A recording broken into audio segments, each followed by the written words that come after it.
सागर भइरहिदिन्छ कहिले छल भई उर्लिदिन्छ सम्हाल्नै गाह्रो भोजन बहकिने मन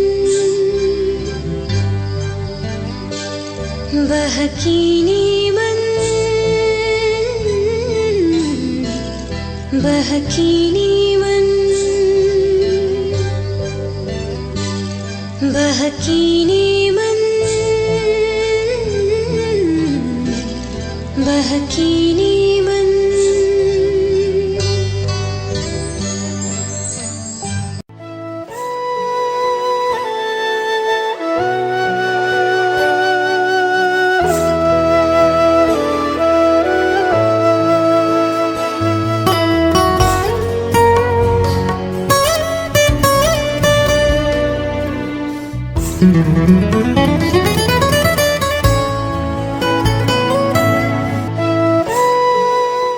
नमस्कार, कार्यक्रम बहकिने मनमा तपाईलाई स्वागत छ।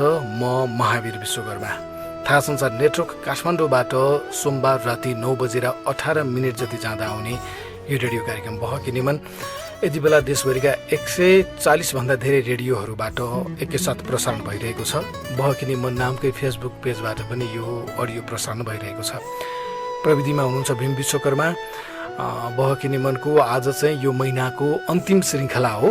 अन्तिम श्रृङ्खला भएको कारण चाहिँ हामी दुईजना साथीसँग उहाँहरूको 15-15वटा मुक्तक सुन्ने र फोनमा त्यो क्रम अनि उहाँहरूसँग केही कुराकानी पनि गर्ने गरेर उपस्थित भएका छौँ आज। जस अन्तर्गत आज हामीसँग दुईजना साथी हुनुहुन्छ।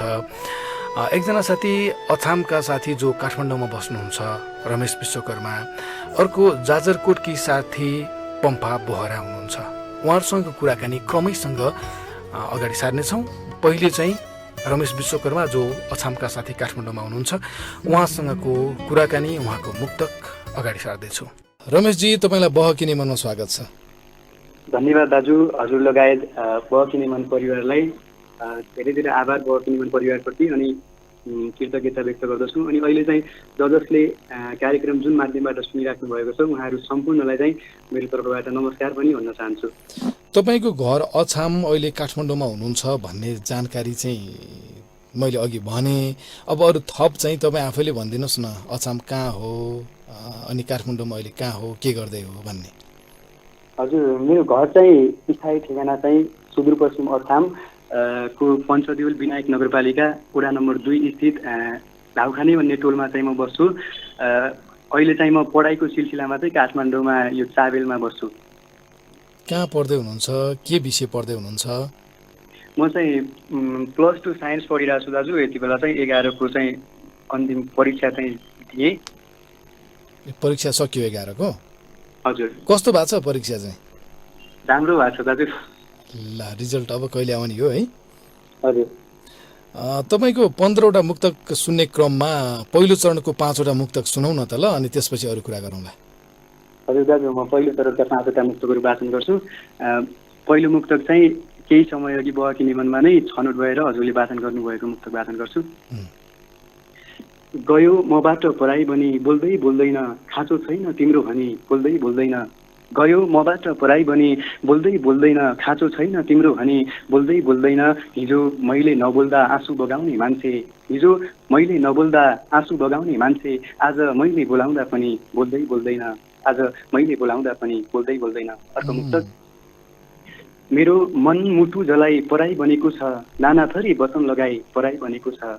मेरो मन मुटु जलाई पराई बनेको छ, नाना थरी वचन लगाई पराई बनेको छ। दुःखमा छिमेकी छन् कसरी विश्वास गरू, बिहेपछि आफ्नै भाइ पराई बनेको छ, बिहेपछि आफ्नै भाइ पराई बनेको छ। यो मुक्तक पनि छनौटमा परेको हो बहकिने मनमा? यो मुक्तक चाहिँ परेको थिएन दाजु। ए, मलाई चाहिँ त्यस्तो लागेको कि परेको हो कि जस्तो लाग्यो। हुन्छ हुन्छ, ल तेस्रो मुक्तक भन्नुहोस् ल। हजुर, तेस्रो मुक्तक म सुरु गर्छु। लाग्यो पछि के सहारा देला हेर्दै हेरेन, अनि आँसुले भरिए परेला हेर्दै हेरेन। लाग्यो पछि के सहारा देला हेर्दै हेरेन, अनि आँसुले भरिए परेला हेर्दै हेरेन। पटक पटक खल्ती सुमसुम्याउने छोराले जीवनमा कहिले नि हत्केला हेर्दै हेरेन, जीवनमा कहिले नि हत्केला हेर्दै हेरेन। अर्को मुक्तक, खै के कुरामा अल्झिए छिमेकीहरू हिजोसम्म आफ्नै थिए छिमेकीहरू, खै के कुरामा अल्झिए छिमेकीहरू हिजोसम्म आफ्नै थिए छिमेकीहरू, मान्छेहरू झुट्टा रहेछन् बल्ल थाहा भयो जब दुःखकै बेला टाढिए छिमेकीहरू, जब दुःखकै बेला टाढिए छिमेकीहरू। पहिलो चरणको अन्तिम मुक्तक म वाचन गर्छु।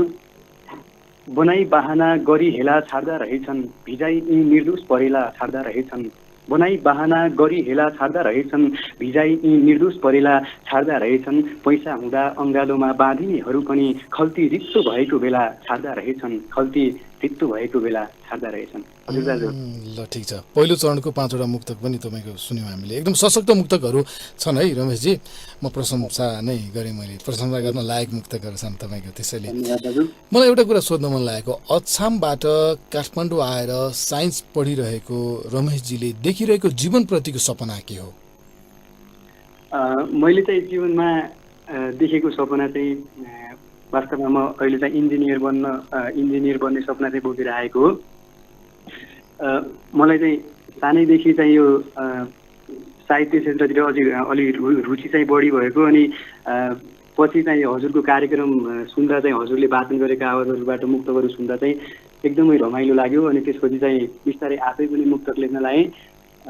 त्यसपछि चाहिँ यसरी मुक्तक लेख्ने यात्रा चाहिँ त्यसपछि सुरु भयो। त्यसरी मुक्तकको यात्रा त यो भयो भनेपछि इन्जिनियर बन्ने चाहिँ सानैदेखिको रुचि होइन त? हजुर। किन त्यो बन्न मन लागेको चाहिँ? मलाई चाहिँ अब सानैदेखि आफ्नो चाहना पनि हो, अब आमा बुवा अनि घर परिवारको चाहना पनि पढाउने, एक दिन चाहिँ ठुलो मान्छे बनाउने भन्ने सपना हो। अनि त्यही भएर चाहिँ इन्जिनियर बन्ने भन्ने सपना चाहिँ लिएर आएको। ए घर परिवारको कुरा आइहाल्यो। को हुनुहुन्छ परिवारमा? परिवारमा चाहिँ आमा बुवा भाइ बहिनी अनि हजुरआमा अङ्कल आन्टी लगायत संयुक्त परिवार छ हाम्रो चाहिँ। संयुक्त परिवार है? हजुर। ए अनि मुक्तक चाहिँ तपाईँले लेख्न थाल्नु भएको कति समय भयो नि? मैले मुक्तकहरू लेख्न थालेको चाहिँ अलि पछिबाट नै हो। हजुरको कार्यक्रम सुनेपछि चाहिँ हाम्रो चाहिँ बहकी निमन कार्यक्रम सुनिसकेपछि चाहिँ अलिकति हजुरको आवाजबाट मुक्तकहरू सुन्दा चाहिँ एकदमै राम्रो लाग्यो। त्यसपछि चाहिँ मैले लगभग 8 कक्षा पढ्दाखेरि चाहिँ मुक्तकहरू अलिकति लेख्न सुरु गरेँ। त्यति बेला चाहिँ धेरै राम्रो चाहिँ लेख्न आएन, अनि पछि बिस्तारै चाहिँ मुक्तकहरू अलिकति सुध्रिँदै गएपछि चाहिँ लेख्न थालेँ। अलि अहिले चाहिँ कस्तो लाग्छ आफैले लेखिरहेका मुक्तकहरू पढ्दाखेरि? आफैलाई कस्तो लाग्छ अहिले चाहिँ? अब केही समय अगाडि चाहिँ बहकी निमनबाट पनि मुक्त वाचन भयो, त्यसपछि चाहिँ राम्रै लेख्दो रहेछु भन्ने लाग्यो। अनि आफ्नै मुक्तकहरू हेर्दा पनि त्यसपछि चाहिँ राम्रो लाग्न थाल्यो हजुरको आवाजबाट चाहिँ मुक्तक आफ्नो सुनिसकेपछि। ए त्यस्तो पनि हुन्छ? मेरो आवाजबाट सुन्दाखेरि त्यस्तो लाग्ने है? त्यो त दाजु पहिलेदेखि नै कार्यक्रम सुन्दाखेरि हजुरको आवाजबाट चाहिँ मुक्तक सुन्दा चाहिँ एकदमै रमाइलो लाग्ने कि। ए ठिक छ। त्यो चाहिँ म पनि पहिल्यै रेडियोमा काम गर्नुभन्दा अगाडि रेडियोमा पत्र पठाउँदा चाहिँ कार्यक्रम सञ्चालकले आफ्नो मुक्तक आफ्नो गजल पढिदिँदाखेरि चाहिँ औधी आनन्द लाग्थ्यो कि उक्स के भए जस्तो हुने कि आफ्नो चाहिँ उसले पढिरहँदाखेरि त ओहो होइन त्यो बसेकै ठाउँबाट उठौँ बसौँ भने जस्तो हुन्थ्यो कि। अब दोस्रो चरणको 5वटा मुक्तक पनि सुनाउन त। हजुर, म दोस्रो चरणका मुक्तक वाचन गर्छु। पहिलो मुक्तक, यो मनमा लगाई आगो छोडेर गयो हिजो त्यही मनमा थियो छोडेर गयो, यो मनमा लगाई आगो छोडेर गयो हिजो यही मनमा थियो छोडेर गयो, उसकै यादले छोडेन जिन्दगीभरि, उसकै यादले छोडेन जिन्दगीभरि, अब नआउने गरी जो छोडेर गयो, अब नआउने गरी जो छोडेर गयो। अर्को मुक्तक, कसलाई थाहा छ र पछि के हुने होला, बिचमै यात्रा सकिन्छ कि के हुने होला, कसलाई थाहा छ र पछि के हुने होला, बिचमै यात्रा सकिन्छ कि के हुने होला, सपनाहरू त छन् यो मनमा सजाएका, आखिर खै यो जिन्दगी के हुने होला, आखिर खै यो जिन्दगी के हुने होला। आफ्नाहरूबाटै धोका पाएँ पैसा नहुँदा, अनि धेरैचोटि छक्कर खाएँ पैसा नहुँदा, आफ्नाहरूबाटै धोका पाएँ पैसा नहुँदा, अनि धेरैचोटि छक्कर खाएँ पैसा नहुँदा, जसको लागि धन सम्पत्ति त्यागेको थिएँ, आखिर उसलाई पनि गुमाएँ पैसा नहुँदा, आखिर उसलाई पनि गुमाएँ पैसा नहुँदा। अर्को मुक्तक, आँसु बगाउँदै दिन कटाएको धेरै भइसक्यो, आफन्तसँग भेट्न भएको धेरै भइसक्यो, आँसु बगाउँदै दिन कटाएको धेरै भइसक्यो, आफन्तसँग भेट्न भएको धेरै भइसक्यो, न फेरियो घरको छानो न आमाको चोली, धन कमाउन परदेश आएको धेरै भइसक्यो, धन कमाउन परदेश आएको धेरै भइसक्यो। दोस्रो चरणको अन्तिम मुक्तकमा वाचन गर्छु। खै कसरी विश्वास गरौँ बोल्दै बोल्दैनन्, कुरा काट्दै हिँड्छन् बरु बोल्दै बोल्दैनन्। खै कसरी विश्वास गरौँ बोल्दै बोल्दैनन्, कुरा काट्दै हिँड्छन् बरु बोल्दै बोल्दैनन्।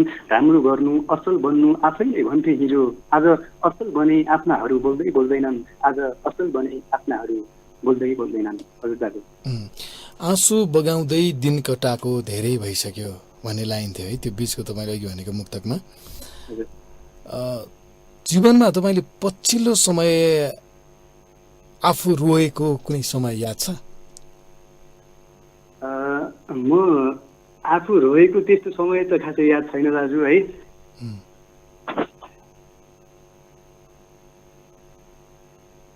सुनिरहेछु। त्यस्तो चाहिँ रुनु परेको पनि त्यस्तो खासै चाहिँ छैन, त्यही भएर। त्यसो भए आफ्नो अगाडि अरू कोही व्यक्ति रोएको? आफ्नो अगाडि रोएको त याद त छ, तर यही भन्न चाहिँ अलि सम्झिन गाह्रो भयो होला होइन? ठिक छ, त्यसरी सम्झिन गाह्रो हुनु भनेको चाहिँ त्यति धेरै गहिराइमा चाहिँ होइन त्यो भन्ने जस्तो हो फेरि कुरो चाहिँ। हजुर त्यो पनि हो भने रोएको अरू रोएको चाहिँ देखेको चाहिँ छ, अनि सम्झिन चाहिँ अहिले ठ्याक्कै गाह्रो भएर मात्रै। ठिक छ, त्यस्तो हुन्छ नि त, त्यसले अलिक भित्र गहिराइमा नछोएसम्म झट्ट चाहिँ याद आउँदैन हामीलाई। फेरि यो चाहिँ कस्तो भने अप्रत्याशित रूपमा सोधिएको प्रश्न पनि भयो, त्यही भएर पनि थाहा हुँदैन नि त होइन कुन चाहिँ भन्ने हुन्छ नि, त्यस्तो पनि हो। बहकिने मनमा आज तपाईँसँग कुरा गरिरहँदा योभन्दा पहिले तपाईँको मुक्तक छनौटमा परेको छ, बहकिने मनको साताको छ मुक्तकमा, यो कार्यक्रम आफै बोलिरहँदा चाहिँ कस्तो महसुस भइरहेछ? आज चाहिँ एकदमै खुसी लागिरहेको छ दाजु। अब पहिले चाहिँ आफैले सुन्ने कार्यक्रम, कुनै समय चाहिँ हजुरको आवाजबाट आफ्नो मुक्तक सुन्न पाए कति खुसी लाग्थ्यो भन्ने चाहिँ लाग्थ्यो। त्यसपछि चाहिँ कार्यक्रममा मुक्तक बाँच्नु पनि गरिदिनु भयो हजुरले, अनि त्यसपछि आज चाहिँ हजुरसँगै कुरा गरेर मुक्तक सुनाउन पाउँदा चाहिँ एकदमै खुसी लागेको छ। मलाई तपाईँसँग कुरा गरिरहँदा भन्न मन लाग्यो एउटा कुरा भनौँ? हजुर दाजु भन्नु।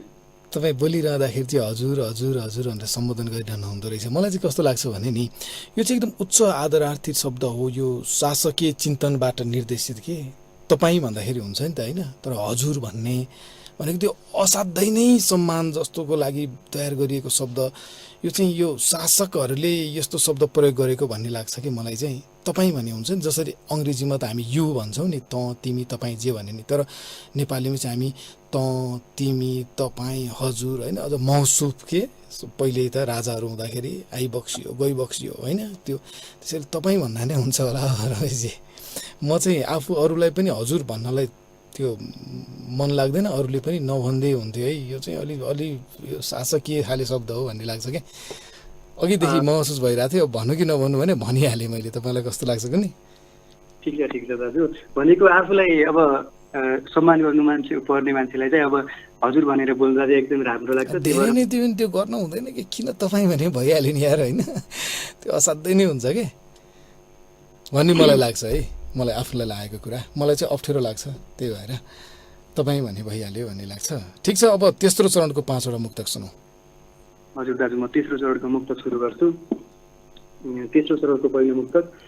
फुटेका पाउ हत्केला बिर्सेर श्रीमती रोज्यो, फुटेका पाउ हत्केला बिर्सेर श्रीमती रोज्यो, सायद गर्नै नहुने भुल गरेर श्रीमती रोज्यो। फुटेका पाउ हत्केला बिर्सेर श्रीमती रोज्यो, सायद गर्नै नहुने भुल गरेर श्रीमती रोज्यो। बा आमाले छोरा बाहेक केही रोजेनन्, बा आमाले छोरा बाहेक केही रोजेनन्, छोराले बा आमा त्यागेर श्रीमती रोज्यो, छोराले बा आमा त्यागेर श्रीमती रोज्यो। अर्को मुक्तक। अचेल देखाउँदैन आफ्नोपन बोलाउनै छोड्यो, टाढिँदैछ दिनदिनै झन् बोलाउनै छोड्यो। अचेल देखाउँदैन आफ्नोपन बोलाउनै छोड्यो, टाढिँदैछ दिनदिनै झन् बोलाउनै छोड्यो। हिजो एउटै थालीमा खाने साथीले पनि कमाएपछि अलिकति धन बोलाउनै छोड्यो, कमाएपछि अलिकति धन बोलाउनै छोड्यो। अर्को मुक्तक। पछि भएनौ भने मेरी पछुताउनु पर्छ, जान्छौ एकपटक नहेरी पछुताउनु पर्छ।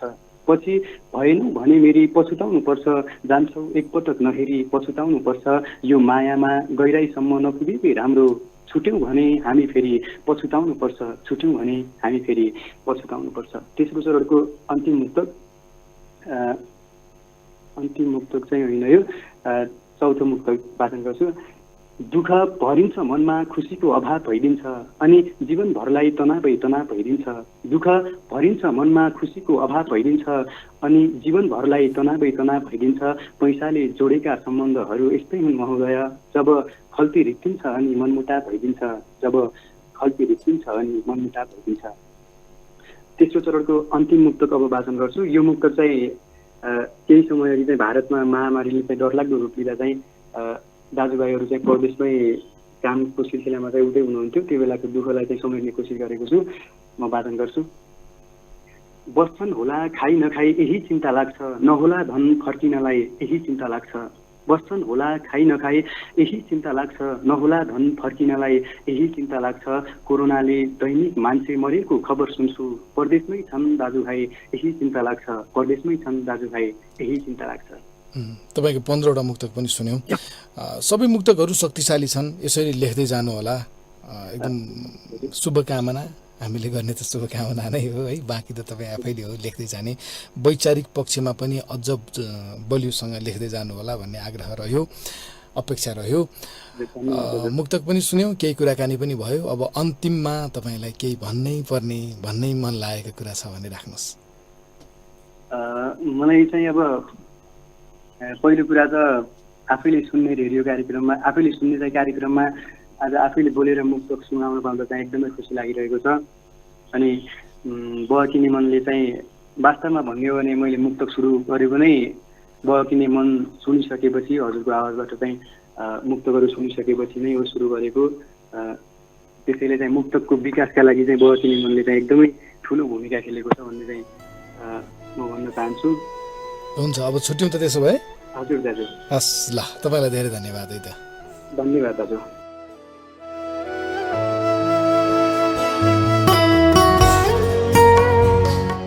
भर्खरै सुन्नुभयो रमेश विश्वकर्मासँगको कुराकानी। उहाँ अछामका साथी हुनुहुन्थ्यो, काठमाडौँमा अध्ययनको क्रममा हुनुहुन्छ। आज यो महिनाको अन्तिम श्रृङ्खला हो बहकिने मनको। त्यसो हुँदा दुईजना साथीको मुक्तक सुन्ने गरेर हामी उपस्थित भएका छौँ। अर्को एकजना साथीको मुक्तक सुन्ने अनि उहाँसँगको कुराकानी जुन गरिएको छ त्यो सुन्ने क्रम बाँकी नै छ। बहकिने मन थाहा सञ्चार नेटवर्क काठमाडौँबाट सोमबार राति 9:18 जति जाँदा आउँछ। देशभरिका 140 भन्दा धेरै रेडियोहरूबाट यो कार्यक्रम प्रसारण हुन्छ। बहकिने मन नामको फेसबुक पेजमा पनि यति बेला यो अडियो प्रसारण भइरहेको छ। अब चाहिँ म पम्फा बोहराजीसँग गरेको कुराकानी अघि सार्छु। उहाँ जाजरकोटकी साथी हुनुहुन्छ। पम्फाजी, तपाईँलाई बहकिने मनमा स्वागत छ। हजुर, धन्यवाद। अनि बहकिने मनसँग परिचित सम्पूर्णमा मेरो नमस्कार। तपाईँको घर चाहिँ जाजरकोट भन्नेसम्म चाहिँ थाहा छ। अरू अलि डिटेलमा भनिदिनुहोस् न, जाजरकोट कहाँ, के गर्दै हुनुहुन्छ तपाईँ भन्ने। मेरो घर चाहिँ जाजरकोट नलगार नगरपालिका 4 जाजरकोटमा पर्छ। म चाहिँ नलगार नगरपालिका 7 नम्बरमा के भन्छ नलगार बहुमुखी क्याम्पस छ, त्यहाँ नै बिएड फर्स्ट इयरमा पढिरहेको छु। बहकिने मनमा तपाईँको मुक्तक पहिलेदेखि आइरहन्थ्यो, राम्रो लेख्नुहुन्छ, छनौटमा पनि परेको छ केही पटक। यो पटक मैले तपाईँलाई म्यासेज पठाएर यो विषयमा हामी तपाईँसँग यो हप्ताको अन्तिम, यो महिनाको अन्तिम श्रृङ्खलामा तपाईँसँग कुरा गर्न चाहन्छौँ भनेर म्यासेज पठाउँदा तपाईँलाई कस्तो महसुस भएको थियो? म त एकदमै खुसी भएको सर। अनि यो प्रतीक्षामा पनि थिएँ म। त्यो कुनै न कुनै बेला सबै साथीहरूको जो पालो सकिएपछि यदि म राम्रो मुक्तक लेख्न सक्ने रहेछु भने मेरो मुक्तकहरू पनि 15 मुक्तक कुनै दिन वाचन हुनेछ भन्ने आशा पनि जो थियो भनौँ।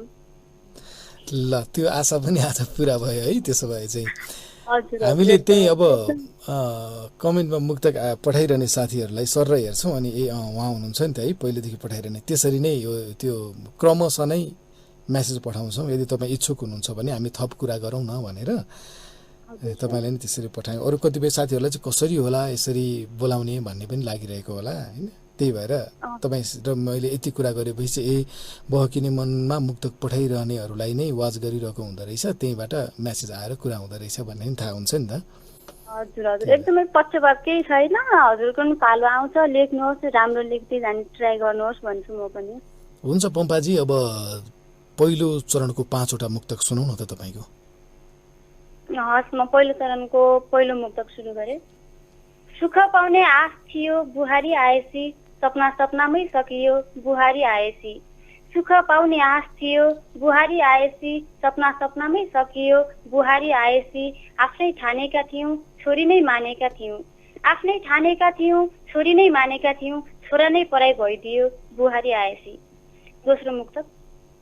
मिल्छन् हाम्रा विचार भनी चलेकै थियो जीवन मिल्छन् हाम्रा विचार भनी चलेकै थियो जीवन एकअर्काको सहयात्री बनी चलेकै थियो जीवन तिमीले भरोसा तोड्दैमा उजाडिन्छु त भन्दिन तिमीले भरोसा तोड्दैमा उजाडिन्छु त भन्दिन आखिर तिमी नहुँदा पनि चलेकै थियो जीवन।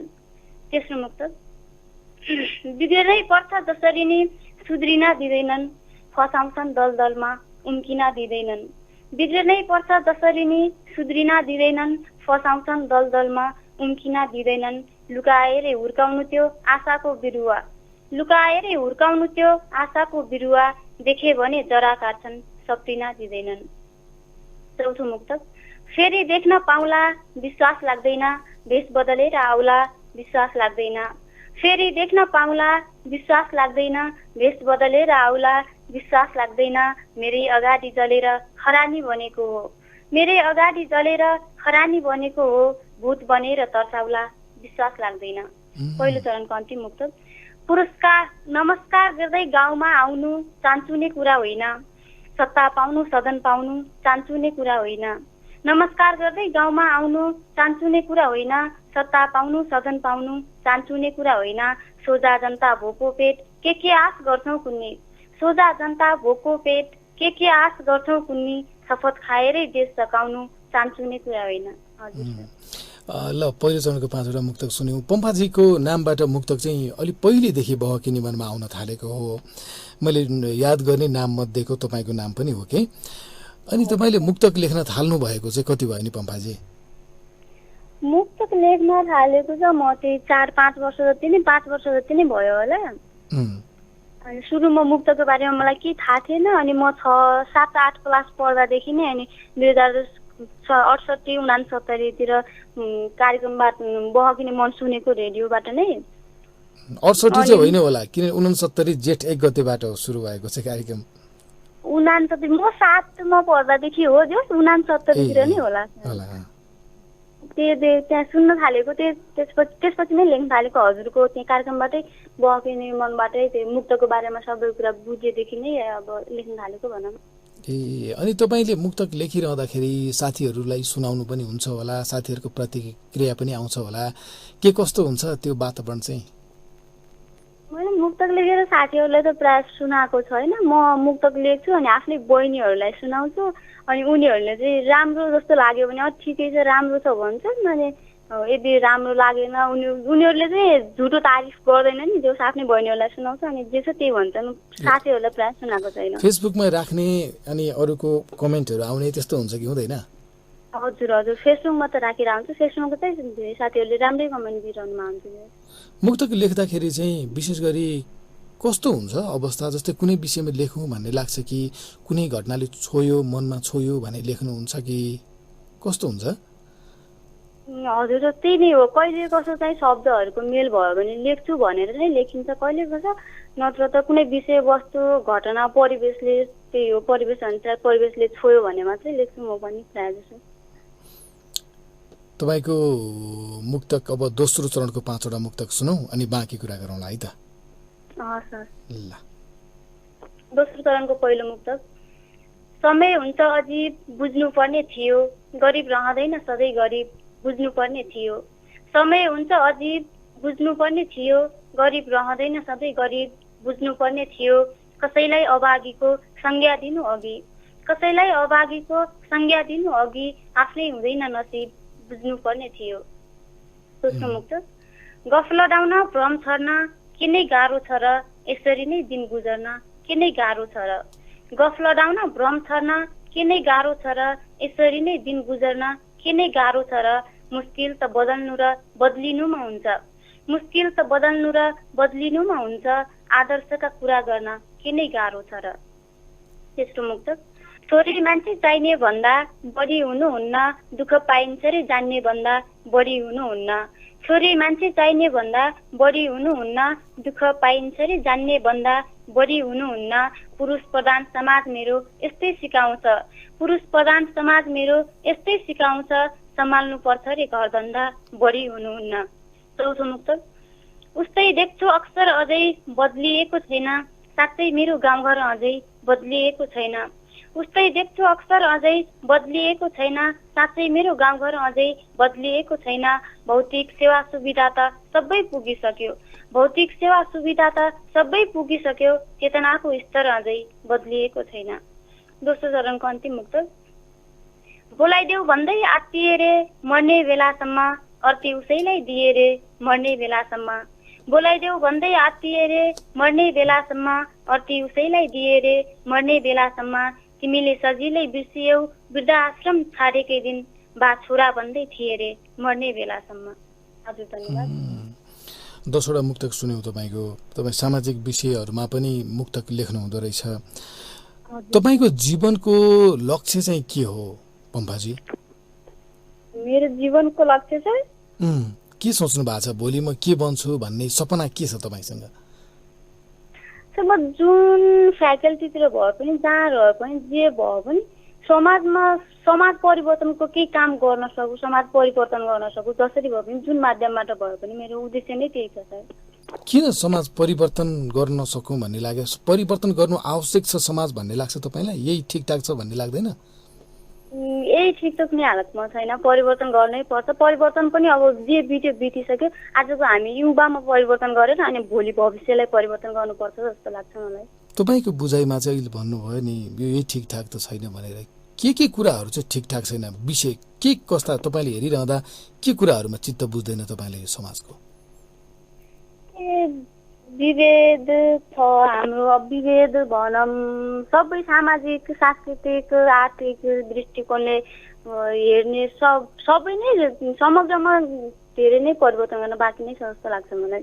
अब त्यसो भए त्यो समाज परिवर्तनमै जीवन लगाउँछु भन्ने सोच्नु भएको भए कसरी लगाउने भन्ने सोच्नु भएको छ त? त्यो आफूले कति सकिन्छ एक्लै, जस्तै अहिले त सामाजिक अभियन्ताहरू पनि हुन्छन् होइन, त्यसरी अगाडि बढ्छु भन्ने सोच्नु भएको छ कि अथवा होइन म एक्लैले हुँदैन, यसको लागि त हामी त यस्तो यस्तो विचार हुने मान्छेहरू जोडिनुपर्छ भन्ने सोच्नु भएको छ कि के छ तपाईँको योजना? हजुर त्यही नै हो सर। सबभन्दा आफू परिचित हुन छ, सबैभन्दा पहिले आफू परिचित हुन छ, आफू कसैले सुन्ने, आफूलाई कसैले सुनिदिने भन्न पर्छ। अनि त्यसपछि चाहिँ अब त्यही हो, अहिले कि पावरले कि एकता, त्यस्तै हो कि एकता हुन पर्यो कि पावर हुन पर्यो। अब त्यही हो कि सुनिदिने प्रतिष्ठित मान्छेकै व्यक्ति हुन पर्यो। त्यही भएर म चाहिँ अब आफू बनेर अनि एकताबाटै चेन्ज हुन्छ। जो परिवर्तन आफूले सुरु गरेर अरू म गरेर त्यसरी नै भनौँ। तपाईँलाई कुनै यस्तो घटना सम्झना हुन्छ होला त पम्फाजी अहिले हामीलाई सुनाउनलाई, जुन घटनाले चाहिँ तपाईँलाई यस्तो मनमा छोएको, आफै माथि परेको अथवा अरूको देखेको, जुन कारणले गर्दा ओहो चेन्ज गर्न पो पर्ने रहेछ भनेर अझ बढी गढेको कि मनमा? त्यस्तो कुनै छ, कुनै उदाहरण, कुनै घटना त्यस्तो सुनाउन मिल्ने? अहिले म सुर्खेत बसिरहँदा चाहिँ यो गत साल हो, अहिले होइन गत साल हो। अनि त्यहाँ हाम्रो मेरो घरबेटीकै दिदी हुनुहुन्छ, उहाँ स्टाफ नर्स हुनुहुन्छ। अनि उहाँ चाहिँ आफू स्टाफ नर्स हुनुहुन्छ, दिनदिनै जाउँछ, हस्पिटल पनि गइरहनु भएको हुन्छ, यताउता। आफै पनि अब महिलाको स्वास्थ्य सम्बन्धी अब आफै पनि चेतना दिने व्यक्ति हुनुहुन्छ। तर उहाँले चाहिँ मेन्सुरेसन हुन्छ यस्तो एकदमले स्ट्रिक्टली लिनुहुन्छ कि उहाँले चाहिँ अब फ्यामिली जस्तो अब देउताले मान्दैन यताउता भन्ने यस्तो हुन्छ, उहाँले अब त्यस्तै लिनुहुन्छ क्या। अनि त्यसै स्टिल उहाँले पनि स्टिल लिनुहुन्छ। अनि अब म त्यस्तो भएको बेला म मेन्सुरेसन हुँदा पनि त्यस्तै 5 दिन म नुहाएर अनि सुनपानी छर्केर या उ गरेर के भन्छ पाठी साथी छर्केर भित्र जाने भन्ने त्यस्तो थियो। अनि मैले नुहाएर गर्दा पनि त्यहाँ बाहिर राखेको कुर्सी छोइदा पनि अनि तिमीले कुर्सी छोयौ भनेर एकदम नराम्रो तरिकाले भन्नुभएको थियो। त्यो चाहिँ मलाई एकदम नराम्रो लाग्यो। अनि त्यति बेला त्यही विषयवस्तुलाई समेटेर मैले मुक्तक पनि लेखेको थिएँ। त्यो मुक्तक याद छ तपाईँलाई अहिले? हजुर एकदमै याद छ। ल त्यो सुनौ, अनि अरू पनि सुन्नुपर्छ यो चाहिँ, किनभने अघि मनमा पनि पोस्ट गरेको थिएँ। ए ल सुनौ त्यो। दिन रातै उतै धाउँछिन् कसो गर्ने होला, समाज रूपान्तरणकै गीत गाउँछिन् कसो गर्ने होला। दिन रातै उतै धाउँछिन् कसो गर्ने होला, समाज रूपान्तरणकै गीत गाउँछिन् कस्तो गर्ने होला सेवामा समर्पित सचेत एक नर्सले सेवामा समर्पित सचेत एक नर्सले महिनावारी बार्न लाउँछिन् कस्तो गर्ने होला। एकदम तपाईँले कस्तो ट्याक्कै त्यही घटना नै उतार्नु भएछ। यो विषयमा चाहिँ मेरो पनि एउटा अनुभव छ कि मेरो बहिनी चाहिँ पहिलोचोटि मेन्सुरेसन हुँदाखेरि चाहिँ माइतीसँग लुकाएर राख्नुपर्छ, अनुहार देखाउन हुँदैन, त्यही भएर अर्का घर लगेर राख्नुपर्छ भन्ने खाले जस्तो हुँदो रहेछ नि त चलन चाहिँ। अनि म त अहिले त अब बहिनीको बिहे भयो, तर अहिले पनि बहिनीको बिहे भइसकेपछि हामी के गर्छौँ भने बहिनीले भात खाइरहेको छ भने उसकै थालबाट मलाई खुवाइदिन्छ कि म कतै हिँडेर घर आइरहेको छु भने उसकै भागबाट खुवाइदिन्छ। त्यस्तो बहिनी चाहिँ साथी जस्तो मेरो। अनि त्यति बेला पनि अब बहिनीलाई अन्त लगेर राख्ने भनेपछि मैले दिने कहाँ हुन्छ त्यस्तो। यस्तो बेलामा चाहिँ उसलाई के भएको कसो भएको होइन क्युरियोसिटी हुन्छ नि त, उत्सुकता हुन्छ के भयो होला भन्ने डर हुन्छ। त्यस्तो बेलामा झन् घरमा राखेर केयर पो गर्नुपर्छ त भनेर अनि अन्त लाग्न दिएन। अनि त्यही बेलामा पनि उसले पहिला जसरी मलाई उसको थालबाट जुठो भात खुवाउँथ्यो त्यसरी नै हामी खान्थ्यौँ के। त्यो हेरेर अनि कतिपय मान्छेहरूले चाहिँ ओहो यसो के गरेको अब के हुन्छ अनिष्ट हुन्छ भनेर नि कुरा काट्थे, आखिर केही पनि भएन होइन। त्यसैले यस्तो कुराहरू चेन्ज गर्ने चाहिँ तपाईँ हामी जस्तो जो सचेत छौँ र यो चेन्ज हुनुपर्छ भन्ने महसुस हुन्छ त्यस्तो व्यक्तिले नै हो। अनि मलाई त्यति बेला पनि लागेको थियो कि यो सर्टिफिकेट निश्चित कुनै विषयवस्तुमा सर्टिफिकेट पाएर मात्र केही हुँदैन, मानसिकतामा चेन्ज नभएसम्म केही हुँदैन। जब नर्सले नै त्यस्तो बिहेभियर गरिरहनु भएको छ भने अब उहाँले अरूलाई सजेसन के दिनु हुनुहुन्छ होला, महिनावारी या त सुत्केरी हुँदा कस्तो कस्तो सजेसन दिनुहुन्छ होला, उहाँको अभिभावकहरूलाई के भनेर सम्झाउनुहुन्छ होला। परिवर्तन अब त्यही हो, शिक्षाले परिवर्तन गर्न सकेको छैन, त्यही अलिअलि सक्यो भने त्यही पावर पहुँचको आधारमा रोजगार प्रदान गर्न सकेको जस्तो मात्रै लाग्छ।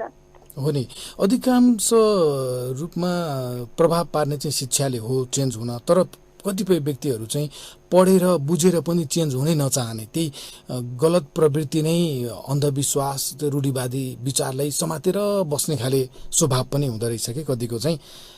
अझ कतिपय व्यक्ति चेन्ज चाहिने पनि तर आफू चाहिँ चेन्ज हुन नचाहिने के। मलाई समाज चेन्ज होस् भन्ने चाहिँ लाग्छ तर म चाहिँ चेन्ज हुन नपर्दै होस्, मेरो परिवार चाहिँ चेन्ज हुन नपर्दै होस् भने यसरी पनि सोच्दिने के। त्यसैले पनि तपाईँ हामी जस्तो व्यक्ति नै हो त्यसमा सचेत भएर लाग्नुपर्ने। अब बाँकी 5वटा मुक्तक तपाईँको सुन्नुपर्ने छ, सुनाउनुहोस्। अहिलेको मुक्तक चाहिँ बोनस हो है तपाईँको, अर्को 5वटा सुनाउनुहोस्। अन्तिम चरणको पहिलो मुक्तक यो चाहिँ मैले सम्पूर्ण सडकमा जीवन बिताउन बाध्य जो हुनुहुन्छ नि उहाँहरूलाई कल्पेर लेखेको मुक्तक हो। भयो ती हाम्रो बाटोमा भेट बिर्सिएको छैनौ होला, थियौ दुवै खाली पेट बिर्सिएको छैनौ होला।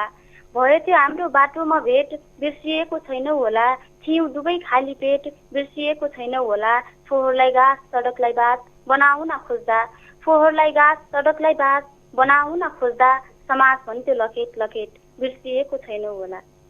दोस्रो मुक्तक, पतन होस् या उदय हाम्रो समाजमा हुन्छ अनेक अभिनय हाम्रो समाजमा। पतन होस् या उदय हाम्रो समाजमा हुन्छ अनेक अभिनय हाम्रो समाजमा।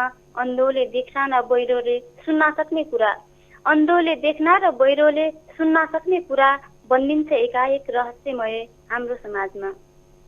तेस्रो मुक्तक, होदै गरी 100% के सुनाइदिन्छन् देखाउनलाई गलत के सुनाइदिन्छन्। होदै गरी 100% के सुनाइदिन्छन् देखाउनलाई गलत के सुनाइदिन्छन्। तारिफ गरी नथाक्ने यी हजुरका आफन्त, तारिफ गरी नथाक्ने यी हजुरका आफन्त, हजुर नभएकै बखत के सुनाइदिन्छन्। चौथो मुक्तक, इनाम कसैले दिएन चुटकिला सुनाएर, भावुकता कहिल्यै बुझिएन चुटकिला सुनाएर। इनाम कसैले दिएन चुटकिला सुनाएर, भावुकता कहिल्यै बुझिएन चुटकिला सुनाएर। हिजो कसैले आँसुको अर्थ बुझाइदिएको भए, हिजो कसैले आँसुको अर्थ बुझाइदिएको भए, म दुनियाँ हँसाउने थिएन चुटकिला सुनाएर। अन्तिम चरणको अन्तिम मुक्तक, यति गर्छु अठोट लाउँदै लाउनु छैन, विष फल्ने बोट लाउँदै लाउनु छैन। यति गर्छु अठोट लाउँदै लाउनु छैन, विष फल्ने बोट लाउँदै लाउनु छैन। बाँच्न सकु शिष्टता र नम्रताकै एक स्वरमा, बाँच्न सकु शिष्टता र नम्रताकै एक स्वरमा, घमण्डको कोट लाउँदै लाउनु छैन। हजुर ल, तपाईँसँग लामो कुराकानी, अलि गहन कुराकानी पनि भयो, समाजकै विषयमा पनि तपाईँको मुक्तक पनि सुनियो। अब चाहिँ छुट्यौँ है पम्फाजी। हस्, नमस्कार।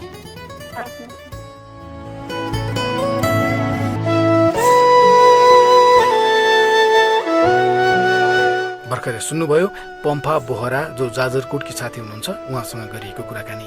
उहाँभन्दा अगाडि चाहिँ रमेश विश्वकर्मा अछामका साथी जो काठमाडौँमा अध्ययनको क्रममा हुनुहुन्छ उहाँसँग कुराकानी गरेर उहाँको मुक्तक सुनेका थियौँ तपाईँ हामी सबैले। बहकिनी मनको आजको श्रृङ्खलाको अब अन्त्यतिर आइसकेका छौँ। हरेक महिनाको अन्तिम श्रृङ्खलामा चाहिँ 2 जना साथीहरूको मुक्तक सुन्ने पहल रहन्छ, कहिलेकाहीँ चाहिँ त्यो मिस पनि हुन्छ। आज चाहिँ त्यही रह्यो, सुन्यौँ हामीले 2 जना साथीहरूको।